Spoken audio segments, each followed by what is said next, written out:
I've been thinking about the last several weeks here, leading up to this talk, was the keys to success. What is it that makes a chiropractor successful? And at first, I thought of a lot of the things that we just heard a moment ago, thinking of things like hard work. The successful chiropractor is somebody who is willing to put in the work necessary to make their goals become a reality.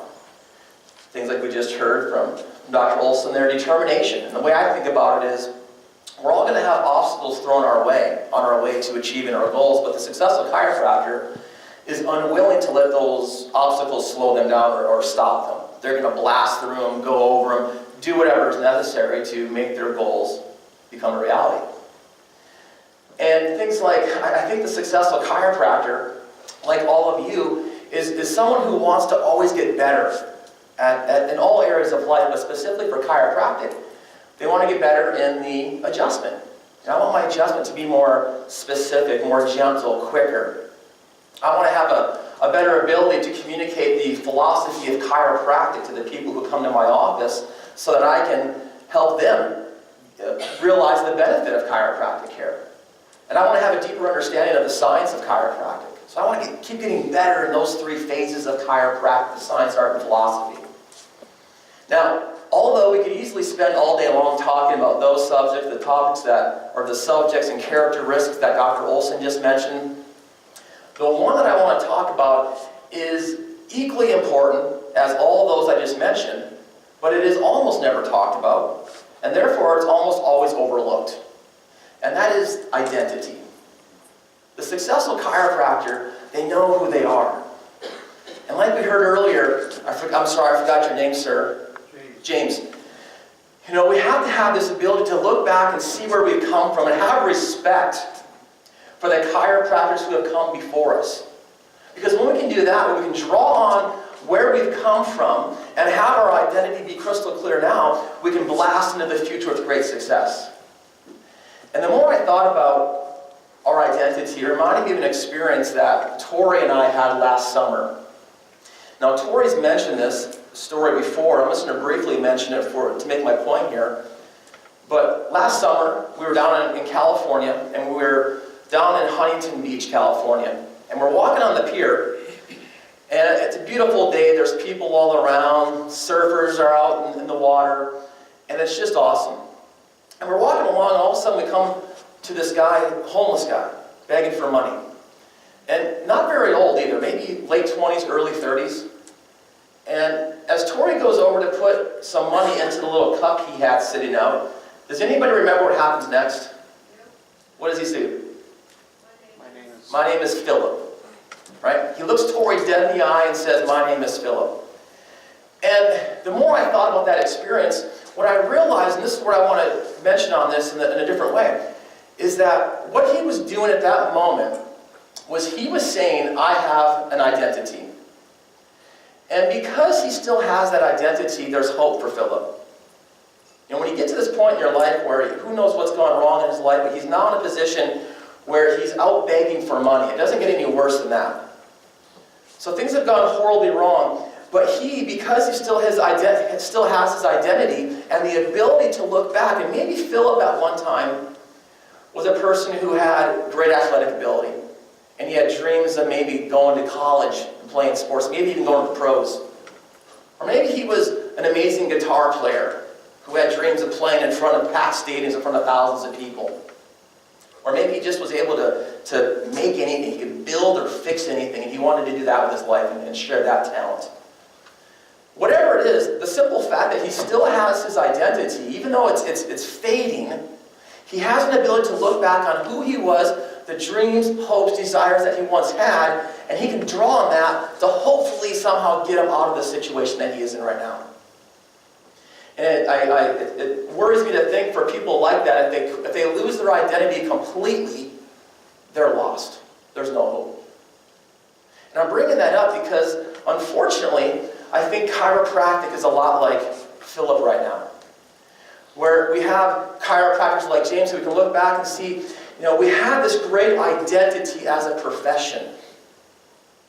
And we can look back on this and we realize that our identity was built by men and women who were willing to stand for and protect our profession. women who were unwilling to trample upon chiropractic for their own personal gain. Now, at first, that might just sound like rah-rah seminar talk. Like, well, what does that mean? What do you mean they stood for? They were unwilling to trample on our profession. Well, we all know our history, that we had chiropractors who were going to jail for chiropractic. And they were going to jail not to defend the treatment of low back pain, or to defend the ability to help people with headaches or allergies or asthma or any of this kind of stuff. What they were defending was the identity of chiropractic, which is the thing that makes our profession so amazing, so special, so unique. And our identity is that we are a profession whose goal is one goal only, is to analyze, correct, and vertebral subluxations for the purpose of allowing each person's innate intelligence to better express itself in their body so they can be at their fullest. Now, here's the cool thing. By doing that, those things sometimes happen. People's back pain goes away, their sciatica goes away, they have miraculous healings of things like earaches, cancer, you name it, right? But that is not the objective. That's what happens as a result. That's not what they were protecting. They were going to jail because when you think about this, you really think what was really happening at this time. Because all they had to do to prevent from going to jail was to admit to the lie that they were practicing medicine without a license. So the very fact that they were unwilling to admit to that lie tells you something. Because, well, what is the practice of medicine? The practice of medicine is for the treatment, cure, or prevention of disease. They weren't going to jail for that. That's not our identity. Our identity, believe it or not, is not to make people feel better, even though that does happen from what we do. So we have to be crystal clear on what our identity is. Because just like Philip, if we lose our identity as a profession, we're in big trouble. Like I said, it saddens me to see that our identity is being lost, and we have more stuff where chiropractors, they're doing more and more other things and less of chiropractic in their offices. Chiropractors in New Mexico prescribing drugs. How do we get that? How do we get to that point? Because we're losing our identity. So here's the two things, kind of the take-homes for you guys that you can start to apply, because the whole point of this is if people don't know who we are and what our identity is, it's going to be hard for us to propel forward into the future and do something great with our profession. So I think the two things, there's a whole bunch of things, but I had to just pick out two that I think would be most beneficial for us to focus on, that we can start sharing immediately in the office Monday with our practice members, are these two things right here. And this is our identity. This all comes from our identity. Number one, chiropractic is not an alternative to medicine. Right? Not an alternative medicine, because if it were, then that means we have the same goal, the same objective as the medical profession, but we're just using a different means of getting there. And I can say confidently, it's just not my opinion, but it's based on fact that our identity of our profession comes from that, because again, when we look at why these chiropractors were going to jail, it was because they were declaring and stating that no, what I do is not an alternative to medicine. I am providing a unique objective, a unique service to the people of our community, which is again, to correct subluxations for the purpose of allowing that person's innate intelligence to fully express itself in their body. Is that an alternative to medicine? Of course not. And here's how we communicate that to people. And you have to be able to communicate these things. See, philosophy is really almost useless, maybe except for from a personal standpoint, if we can't share it with the people who come into our office. So the way we communicate that with people, it's very simple. We just tell them. Why do people think chiropractors are for back pain? Because that's what we've told them. Why do people think chiropractors are maybe sometimes only for things like neck pain or headaches? Because that's what we've told them. So we need to start telling them what we really do. And it's not that hard. So what I do in the office in this situation is I just let people know, and I do it in the context of going over their scans, or maybe at a reevaluation, but I'm telling them, hey, the problems you see here, again, the problem, we've already led up to this, that they know what I'm referring to as the subluxation. The problems you see here, they're not due to a lack of exercise, stretch, or physical therapy. Even though those are all fine things to do, the problems you see here have only one solution. And that is a series of regular and specific chiropractic adjustments to keep your nervous system working at its best. Just tell them that. Right? And that's the truth again. That's what I love about chiropractic. We can just tell people the truth, and they just go, okay, that makes perfect sense.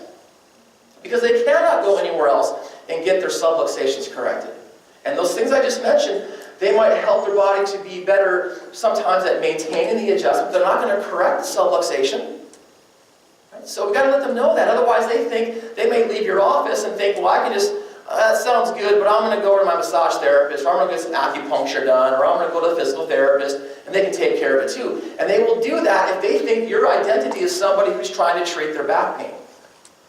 But if they realize that what your whole objective is to, again, allow their body's innate intelligence to fully express itself in their body, and they then realize, well, I can't get that over there. That's not what those guys are doing over there. Okay, so that's number one. Number two, we have to let people understand and realize that what we do is non-therapeutic. And that ties in with what I just mentioned a moment ago. And I think this is a hard one for some chiropractors because we're very compassionate people. And I want people in my office to feel great. But I want them to understand that I have no control over that. I can't make a person feel better. Nothing I can do can ever make them feel better. What's making their body feel better if it does from the adjustment? Someone just tell me, please. Their own body. Their body's doing it. I'm not doing it. Right? And so we use that simple fact as a way to draw that out from people, this lesson that chiropractic is non-therapeutic. What I mean is this. We have a conversation here. Obviously, it's better if we can get them to tell us the answer and draw it from them than me telling them. For the fact that chiropractic is not an alternative, we have to just tell them that. But everything else, we can just draw it from them. It's going to have a much more profound and lasting impact on those people. So what I do with this one, it's more conversational. So it might be during the visit we're finishing up, and I'd say, John, if you cut your finger, just out of curiosity, you don't have to think about it for it to heal, of course. It just heals automatically. Right? But what would happen, John, if we cut the finger of a person who just passed away like a second ago? Is that finger going to heal? Of course he's going to say no. I'll say, of course not. Right? But why is that, John? Why won't their finger heal? They have all the same parts you do. Blood, spinal cord, nerves are still there. The brain is still there. What's missing in them that's present in you, John? Well, they get it. They say, life. I have life in me. Exactly, John. That's what's actually doing the healing. So here's the whole point I'm asking this question, John, is you have this life in your brain from the moment you're conceived to the moment you die. And my job is to allow that life in there to express itself in your body. So my question, John, is this. If you feel great, how much of that life do you want in your body? They're going to say, of course, all of it.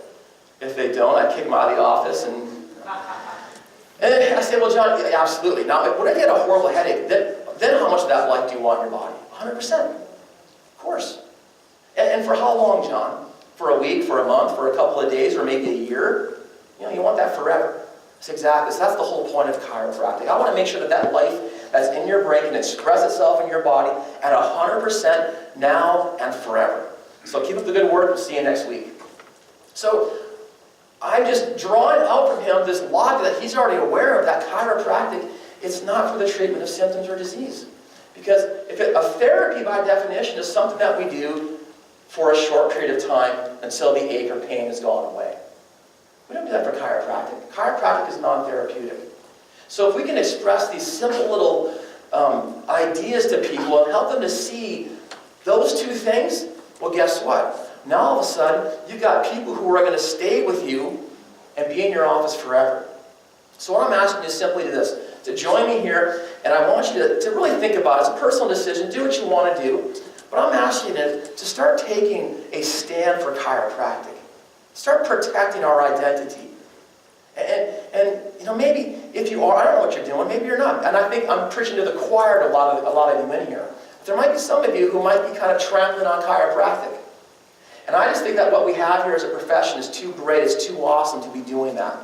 And let's show it the respect it deserves so that we don't lose our identity and so we can keep lasting forward in the future and making a huge difference in people's lives. Thanks, guys.